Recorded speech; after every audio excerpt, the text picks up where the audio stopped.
Hola, en este video vamos a revisar los últimos conceptos alrededor del tema de las preguntas clínicas y la intención de este tema es que descubramos cómo la estructura que ya hemos visto de las preguntas clínicas, que hay una estructura de pacientes, intervenciones, comparadores y desenlaces, puede modificarse dependiendo del escenario clínico en el cual la pregunta quede inscrita. Algunos de los aspectos que ya hemos revisado es que, como parte de la estrategia de la medicina basada en evidencia, la fase de diseño de preguntas es muy importante y que las preguntas que se hacen en un entorno clínico pueden ser de tipo general o bien de tipo específico, y que aquellas preguntas que se consideran específicas tienen un formato particular, que es el que ya revisamos y practicamos.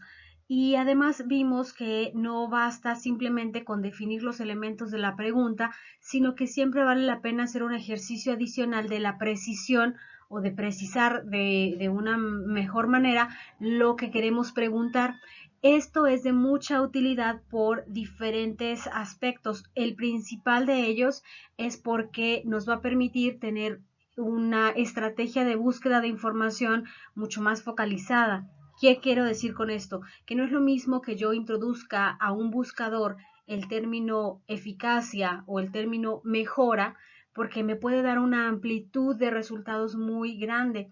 En cambio, si yo delimito a qué me refiero con mejora o con eficacia, y que me refiero con eso a la mortalidad o a la reducción de días de estancia hospitalaria, pues dejo una idea mucho más clara de qué es lo que estoy queriendo identificar.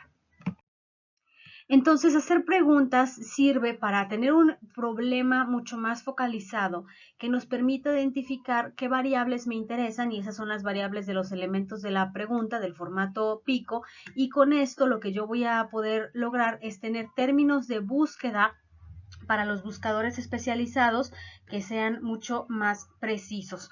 Además, otra cosa que voy a poder hacer aquí cuando yo hago una pregunta clara es determinar cuál es el diseño de investigación que mejor responde a mi pregunta.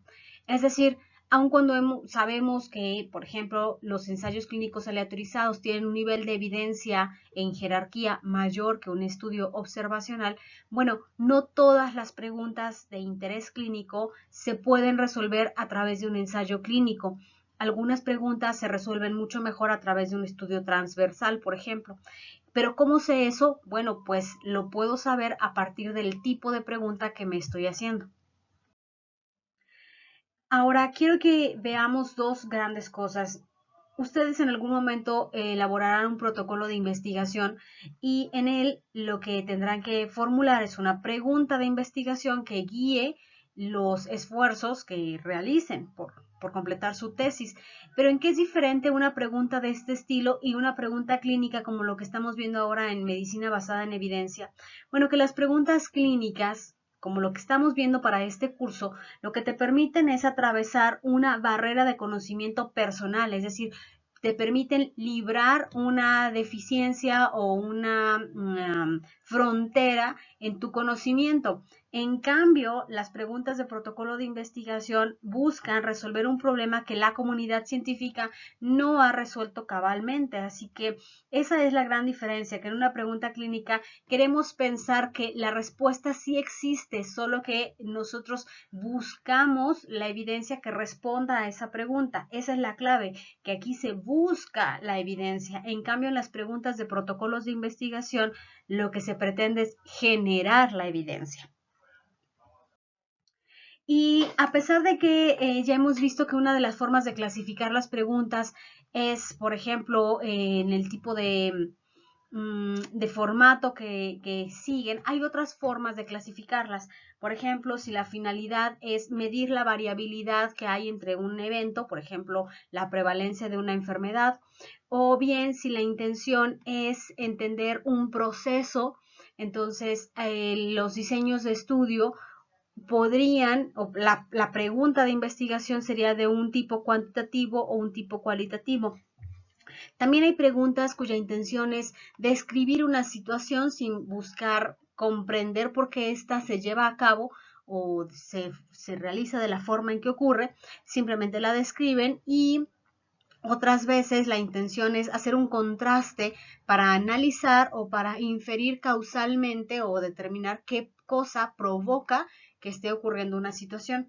Pero ahora lo que me quiero centrar es que si ustedes ven la imagen notarán que tengo sombreado lo que dice aquí como una forma de clasificación de acuerdo con los contextos clínicos. Entonces, las preguntas en el campo de salud se pueden diferenciar por preguntas que tienen que ver con aspectos etiológicos, de diagnóstico, de intervenciones y de pronóstico. La descripción que haré el día de hoy tiene que ver con esta forma de clasificar las preguntas. Pero antes de esto, solo me voy a detener brevemente para mostrarles que respecto a la intencionalidad de las preguntas en salud, aquellas que buscan describir, ya veíamos esto, ya lo revisamos, pero es un recordatorio breve. Las que buscan describir tienen un adjetivo interrogativo y tienen claramente señalado qué es lo que quieren medir y qué condición de interés es que presentan. Si pensamos en un símil con las preguntas en formato pico, podríamos pensar que estas preguntas nada más tienen el elemento de la población o el paciente y el outcome de interés o el desenlace, pero no tienen los elementos de la comparación. Por ejemplo, son preguntas que valorarían cuál es la prevalencia de una condición, cuándo es que hay que hacer un procedimiento, cuánto cuesta llevar a cabo cierto tratamiento. En cambio, las preguntas que pretenden comparar lo que tienen es este formato pico muy claramente señalado. Y la diferencia pues entre las que describen contra las otras que son analíticas es que las que describen no tienen un elemento de comparación. Ahora sí, yéndonos con la parte de los diferentes escenarios clínicos, voy a ir mostrando aspectos particulares del diseño de las preguntas para cada uno de los escenarios. En el caso de aquellas preguntas que se cuestionan en relación con aspectos etiológicos y lo hacen de una forma analítica, es decir, tienen una estructura de un factor etiológico comparado con otra cosa. Estoy en ese escenario. Entonces, estas preguntas, ¿qué es lo que al final de cuentas intentan lograr o contestar? Lo que intentan hacer es determinar, ayudarnos a entender el riesgo de que ocurra una situación. Y el riesgo es una medición epidemiológica que tiene aparejado el concepto de tiempo. Es decir, si yo tengo el riesgo de presentar una enfermedad, esto tiene que ver con en cuánto tiempo es que ese riesgo o esa condición se va a dar. La etiología, pues como ustedes saben, lo que me permite entender es cómo la exposición a ciertas conductas, a ciertas circunstancias o a ciertas sustancias me pone con mayor probabilidad de desarrollar una condición. La estructura de estas preguntas es determinar la población, que en este caso son personas que presentan o que están libres de la condición de interés.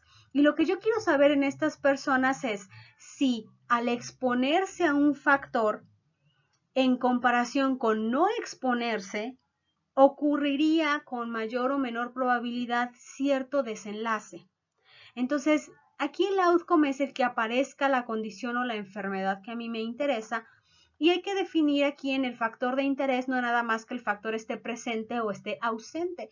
A veces, ya cuando hacemos una precisión mayor, es importante determinar con qué intensidad me interesa saber si el factor está presente, con qué frecuencia se da la exposición y qué forma del factor es el que me interesa analizar. Por ejemplo, si estoy hablando de tabaco, pues me interesaría saber la intensidad de consumo de tabaco, es decir, cuántos cigarrillos, por ejemplo, o cuánta nicotina alguien está expuesto, la frecuencia y la periodicidad con la que esta exposición se da, digamos, veces por semana, veces por día o veces en los últimos 10 años. Y la presentación o forma podría ser si me interesa en aspectos de cigarros ordinarios o cigarro electrónico o me interesa no cigarros sino nicotina propiamente o parches o lo que sea. Entonces, estos elementos deben de quedar claros. Generalmente el comparador aquí en preguntas de tipo etiológico es que no esté presente el factor. Ahora veamos un ejemplo de estas preguntas con estos mismos elementos y si pensamos que el interés es saber si en adultos que están sanos el consumo de cannabis en más de 50 ocasiones durante el periodo de vida en cualquier tipo de presentación sería un factor que incrementa el riesgo de sufrir episodios psicóticos comparado con aquellos que no están expuestos al factor. Entonces aquí están los elementos de la pregunta, son adultos sanos, ya en la pregunta se delimita que están de 18 a 45 años. Consumo de cannabis, vean que está precisado en un consumo de más de 50 ocasiones en la vida. No consumir es el comparador y el desenlace es el número de episodios psicóticos que pueden presentar las personas. Lo que propiamente me interesa medir aquí es si hay un cambio en el riesgo de desarrollo de una condición. Cuando hablamos de las preguntas que evalúan diagnóstico, estas preguntas, ¿qué es lo que quieren medir? Bueno, si las preguntas etiológicas quieren medir el riesgo de que se presente una situación, acá en preguntas de tipo diagnóstico lo que se quiere valorar es el rendimiento de la prueba diagnóstica, es decir, sus características operativas como la sensibilidad, la especificidad, los valores predictivos o el área bajo la curva. Y esto lo que nos habla es de la capacidad de la prueba de clasificar correctamente a las personas en función o en comparación con una prueba de referencia. ¿Ven? Entonces, no es que propiamente se esté comparando una prueba contra otra, no. Lo que se mide es qué tan buena es una prueba en relación con una prueba que se considera estándar. Por lo tanto, estas preguntas de tipo de escenario diagnóstico son preguntas como tal descriptivas y no analíticas. Serían analíticas si yo estuviera comparando dos pruebas, por ejemplo, para saber si ambas clasifican adecuadamente con relación a una prueba estándar. Pero si no estoy haciendo eso, si mi intención de pregunta no es esa, sino simplemente tengo una prueba y quiero saber cómo se desenvuelve con respecto a una prueba estándar, entonces estoy haciendo simplemente una descripción. Y las características operativas que puedo yo medir en una prueba diagnóstica están como señaladas allí. Sería la sensibilidad, especificidad, valores predictivos, incluso coeficientes de verosimilitud y áreas bajo la curva. Ya más adelante iremos viendo con más detalle a qué se refieren cada uno de estos elementos. Pero no es lo único que de una prueba diagnóstica interesa. La verdad es que estos estudios son sumamente interesantes porque hay mucho que se puede aprender. Además también de una prueba diagnóstica, uno se podría preguntar si la prueba es reproducible, más bien el resultado de la prueba. Es decir, si yo cuando evalúo al mismo paciente encontraría en diferentes momentos un resultado similar o igual. Entonces, también uno se puede hacer preguntas sobre la reproducibilidad que tiene la prueba intraevaluador, pero también interevaluador. O sea, si yo evalúo y otra persona también está evaluando, ¿obtendríamos los mismos resultados? Es decir, la prueba está hecha de modo que no me dé resultados diferentes dependiendo quién la aplique. Y esto es lo que se puede medir en las pruebas, además de las características operativas que ya veíamos antes. Otra cosa que también se puede evaluar en las pruebas diagnósticas es la concordancia. Y la concordancia tiene dos formas de medirse. Una se le denomina conformidad y esta es cuando los resultados de la prueba que me interesa concuerdan con el patrón de Orr. Entonces hay concordancia que se denomina específicamente conformidad, ese sería el término, cuando una prueba estándar y una prueba nueva, por ejemplo, concuerdan en sus resultados. Pero hay otra forma de evaluar la concordancia y es a través de una cosa que le llamaremos consistencia. Y la consistencia se da cuando concuerdan los resultados de dos pruebas distintas, siendo que ninguna de ellas es la prueba estándar. Entonces, esa es otra cosa que también se puede uno preguntar sobre pruebas diagnósticas. ¿Y para qué se preguntaría uno eso? Bueno, pues supongo que ustedes lo tienen como muy obvio, ¿no? Si yo tengo dos pruebas y cualquiera de las dos me mide bastante bien lo que me tiene que medir, pero una es más barata que otra, bueno, pues entonces quizá pueda buscar la prueba que sea más barata, ¿no? O es más cómoda o es más rápida. Si me miden igual, pues entonces elegiré con base en otro criterio. Por eso es que vale la pena hacerse también preguntas y buscar la evidencia que exista sobre la concordancia de pruebas diagnósticas. Además, otras preguntas que uno se puede hacer o sobre las cuales buscar evidencia es sobre cuáles son las circunstancias específicas que hacen que la prueba tenga mejor rendimiento. Es decir, rinde mejor cuando se aplica la prueba en cierto momento del desarrollo de la enfermedad o cuando se aplica a ciertos grupos poblacionales o cuando se aplica bajo determinadas circunstancias, pues también para eso sirve buscar evidencia.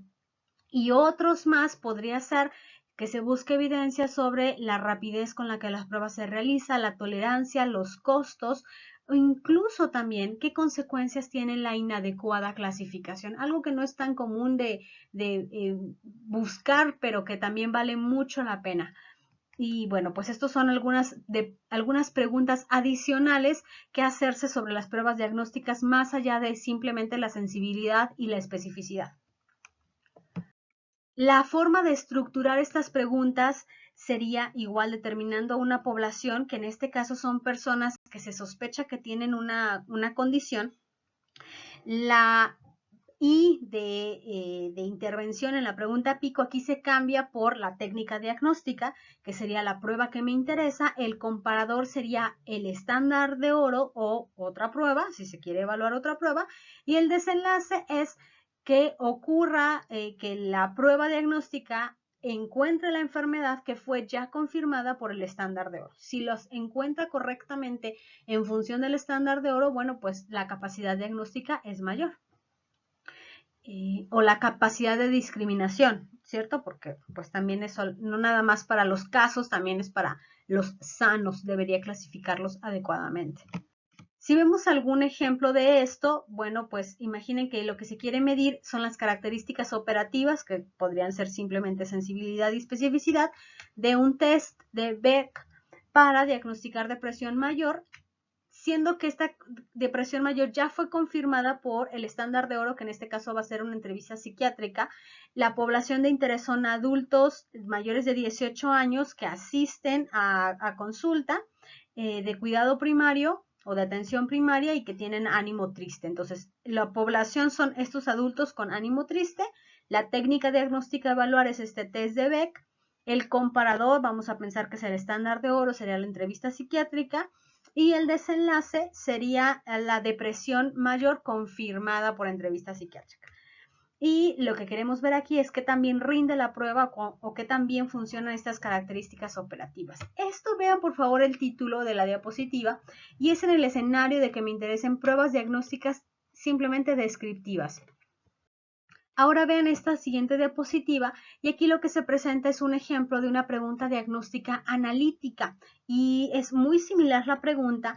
La diferencia acá es que se quiere probar si el test de Beck es una prueba con mejores características operativas que otra, que sería la entrevista diagnóstica mini, para diagnosticar depresión mayor que ya previamente fue confirmada por entrevista psiquiátrica. Entonces aquí el patrón de oro sigue siendo la entrevista psiquiátrica, pero lo que estoy haciendo yo no es evaluar las características operativas simplemente del test de Beck, la estoy comparando con otra prueba que sería este cuestionario mini para poder evaluar cuál funciona mejor en este escenario de paciente. Una cosa más o un escenario adicional es el de la intervención. Ya vimos dos escenarios, los escenarios etiológicos y los diagnósticos, y vimos las estructuras de las preguntas para cada uno de ellos. Ahora, en el caso de los escenarios de intervención, ¿qué es lo que preguntas de intervención quieren medir? Bueno, pues lo que quieren ver es el efecto de haber realizado una intervención comparado con no haber realizado nada o haber realizado otra cosa. Así que el resultado de la intervención Es lo importante y se esperaría que ese resultado sea clínicamente relevante. Bueno, de eso hablamos en una ocasión pasada. Las intervenciones, y le puse aquí con intención la palabra intervención y no terapia, porque pueden no referirse a simplemente cuestiones terapéuticas, también podrían ser intervenciones, bueno, pues farmacológicas, pero incluso educativas o de prevención. Incluso también algunas veces las pruebas diagnósticas se consideran un tipo de intervención cuando usar una prueba, por ejemplo, modificaría el curso de la terapia a brindar y esa terapia a brindar alteraría el desenlace o algún tipo de desenlace. Entonces, en general, esto que ustedes ven en su pantalla son diferentes tipos de intervenciones que se pueden llevar a cabo en la práctica clínica y que pueden interesar, pero al final la estructura de las preguntas pues es la misma. Aquí lo pueden ver ustedes en su pantalla. Aquí la población son personas que tienen una enfermedad. Ven que esto es diferente con las preguntas etiológicas. En una pregunta etiológica la población está libre de la enfermedad, pero aquí sí la tienen. Y lo que quiero saber es que en estos sujetos que están enfermos o para los que quiero prevenir, por ejemplo, si fuera un aspecto de prevención, para estos sujetos quiero saber si cierto procedimiento comparado con alguna otra estrategia, con placebo, con el manejo habitual, con una simulación o contra nada, tiene una diferencia en la presencia de ciertos eventos que se pueden relacionar con la enfermedad. Por ejemplo, si cambia la probabilidad de que haya curación, si cambia la probabilidad de mortalidad, de sobrevida, de calidad de vida. Así que todos estos serie de eventos relacionados con la enfermedad, quisiera yo saber si hay una diferencia cuando yo intervengo bajo cierta estrategia que cuando no lo hago. Y aquí viene un ejemplo de una arquitectura de pregunta de intervención que fue con la que estuvimos practicando. Y pensemos aquí que lo que yo tengo son adultos con depresión mayor y quiero saber si el uso de un tratamiento comparado con otro tipo de intervención me modifica un desenlace que sería la calidad de vida que se relacione con la salud.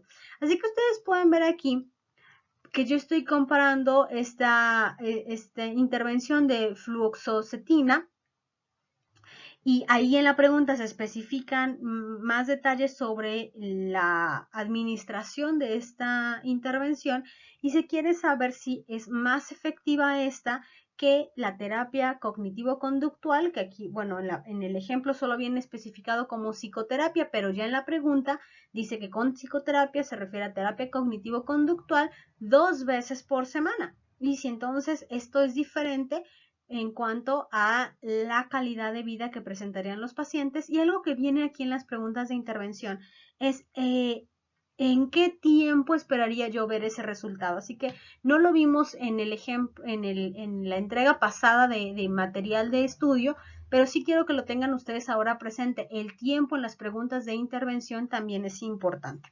Quiero saber si la curación ocurre a los 6 meses, a los 12, a los 3 años. Y algo que hay que considerar de forma adicional en estas preguntas, bueno, como decía hace un momento, es el tiempo en el que se espera que ocurra un desenlace y que a veces el comparador, esto es importante también, a veces yo no tengo una intervención de contraste, sino que lo que yo hago es evaluar cómo están unos pacientes previo a que se les realice una intervención y comparo a esos pacientes contra sí mismos, pero después de la aplicación de una intervención. ¿Ven? Es un estudio de tipo pre-post. Y lo que estoy haciendo es trabajar con los mismos pacientes solo antes y después de una intervención. ¿Ven? Entonces no tengo una intervención de contraste, son ellos mismos comparados en 2 momentos distintos. Esto también se puede resolver a través de preguntas de intervención. Y algo más con respecto al efecto es que el efecto lo puedo medir en 2 diferentes momentos. En el momento en el que yo miro los efectos en un estudio realizado en condiciones ideales, quiero decir, condiciones sumamente controladas, es decir, un ensayo clínico aleatorizado doble ciego, Y cuando yo veo un efecto allí, a eso le voy a llamar que esa es la eficacia. Si veo que existe un efecto, le llamaré eficacia, porque es lo que ocurre en condiciones ideales de un estudio. Pero como ustedes saben, la práctica de la medicina no se lleva a cabo en la vida real, en entornos controlados, como ocurre con los protocolos de investigación. Así que cuando yo veo efectos ya no en el escenario idóneo del control, sino en los escenarios habituales de la práctica médica, entonces esas diferencias entre el tratamiento y el comparador les llamaré efectividad. Entonces la efectividad es el efecto de una intervención llevado a cabo en estudios reales. Y lo que ven ustedes en la pantalla, en la parte inferior de la imagen, es que los efectos en entornos controlados se pueden medir en ensayos clínicos aleatorizados, pero los efectos en condiciones reales probablemente lo tenga que buscar en estudios de tipo observacional y ya no en ensayos clínicos. Y por último, en el tema del escenario de pronóstico, ¿qué es lo que los pronósticos pretenden medir? Pues también el riesgo de que ocurra un evento, lo mismo que en el caso de los factores etiológicos. Y lo que me interesa saber es si en el futuro, asociado a cierta condición, es más probable que ocurra un desenlace. Y este desenlace puede ser favorable para el curso de una enfermedad o desfavorable. Eso es el tipo de preguntas que se contestan los escenarios pronósticos. Algo que hay que tener muy presente sobre estos pronósticos es que un pronóstico, bueno, como ustedes saben, pues es la descripción de un posible curso o desenlace que va a tomar una enfermedad y que estos desenlaces representan una predicción que hace referencia a una condición particular de la persona o del ambiente en el que esa persona se encuentra o incluso de su soporte social para lidiar con una enfermedad. Esto podría alterar como tal el curso de su enfermedad y eso es el tipo de pregunta que se intenta resolver en este escenario. Las declaraciones sobre el pronóstico no nada más me van a decir si la condición o el desenlace va a ocurrir o no va a ocurrir, sino también en cuánto tiempo va a ocurrir y si va a haber, además de esto, pues por ejemplo, recuperación, secuelas o supervivencia o mortalidad, ¿no? Entonces, en ese escenario o en ese sentido es que las declaraciones pronósticas se generan y además los desenlaces que interesan acá suelen ser desenlaces duros o de mucha relevancia como recaída, mortalidad, supervivencia y todos ellos por supuesto que relacionados al tiempo. Entonces toda pregunta sobre pronóstico se generó a partir de un estudio que tuvo la capacidad de evaluar temporalmente lo que le ocurrió a pacientes. Por ejemplo, una cohorte. Algo más a decir sobre estas preguntas de factores pronósticos es que son preguntas que cuesta un poquito trabajo de definirlas porque aquí todos los escenarios previamente revisados se conjuntan. Por ejemplo, un factor de riesgo para una enfermedad puede ser también el factor pronóstico de otra.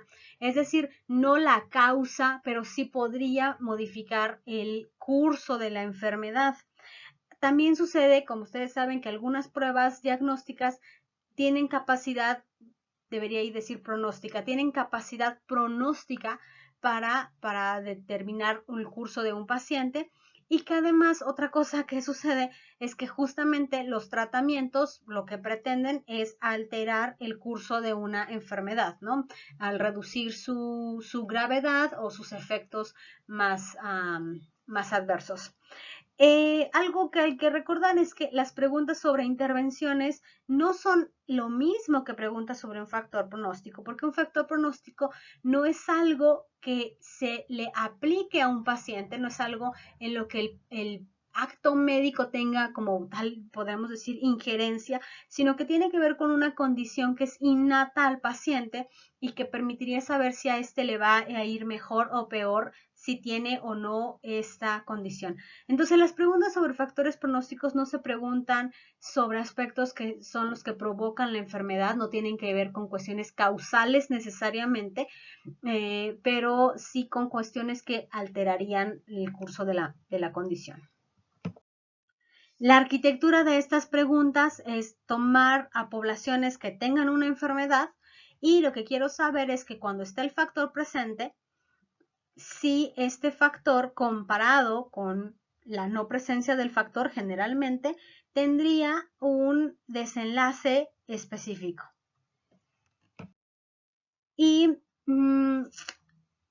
algo más que quiero decirles es que los factores de exposición o por lo tanto también sus comparadores pueden ser de tipo cualitativo o cuantitativo. En aquellos escenarios cualitativos, lo que yo me pregunto es cuando está presente el factor y cuando está ausente. Eso es lo que yo quiero evaluar. ¿Qué pasa con el paciente a la larga cuando el factor se presenta comparado con cuando no se presenta?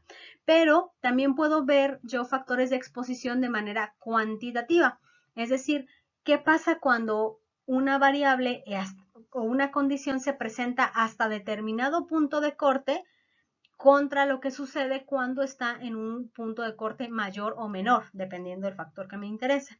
Y aquí les recuerdo que el tiempo es un elemento que es sumamente importante. En el ejemplo que les presento ahora, me estoy preguntando si en mujeres que son adultas, mayores de 18 años y que tienen una condición, en este caso es la anorexia nerviosa, y quiero saber si la exposición a una edad temprana de inicio de los síntomas repercutiría en la mortalidad a los 5 años de seguimiento.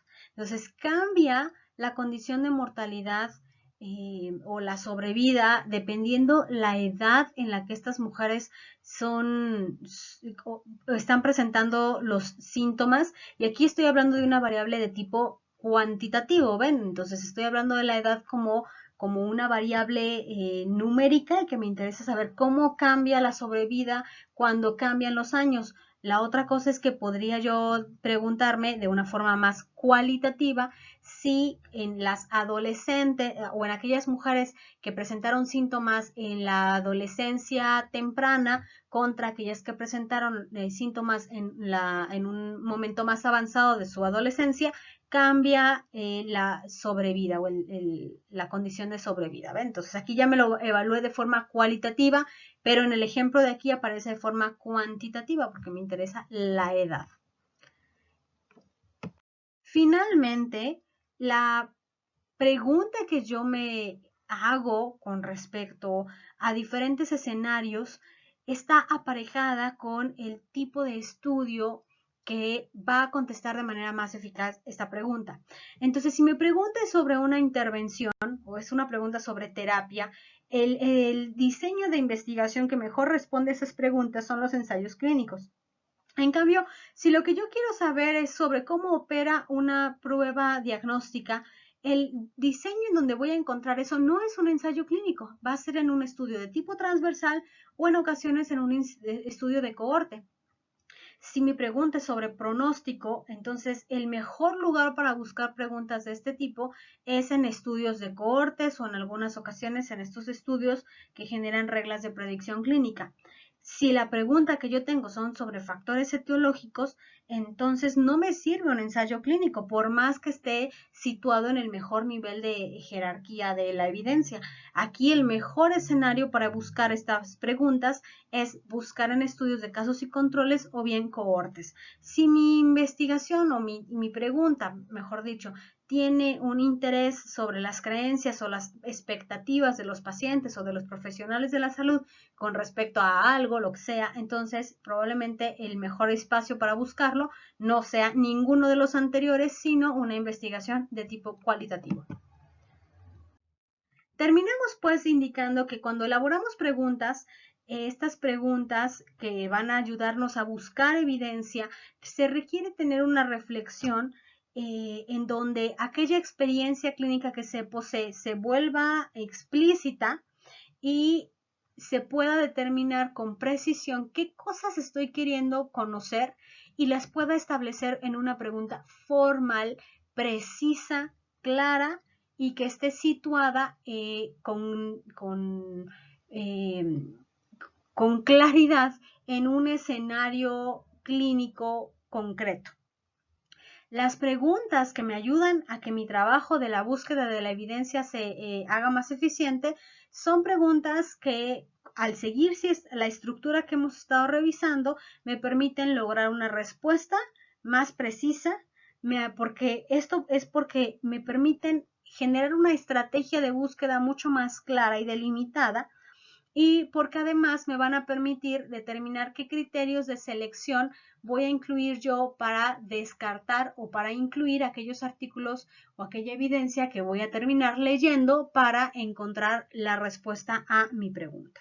Así que con esto termino yo el tema del diseño de las preguntas clínicas con pues 3 videos, uno introductorio, uno donde vimos cómo establecer los elementos de la pregunta pico, y este otro en el que vemos cómo esos elementos de la pregunta pico deben aterrizarse a los diferentes escenarios clínicos para hacer preguntas adecuadas y bien formuladas.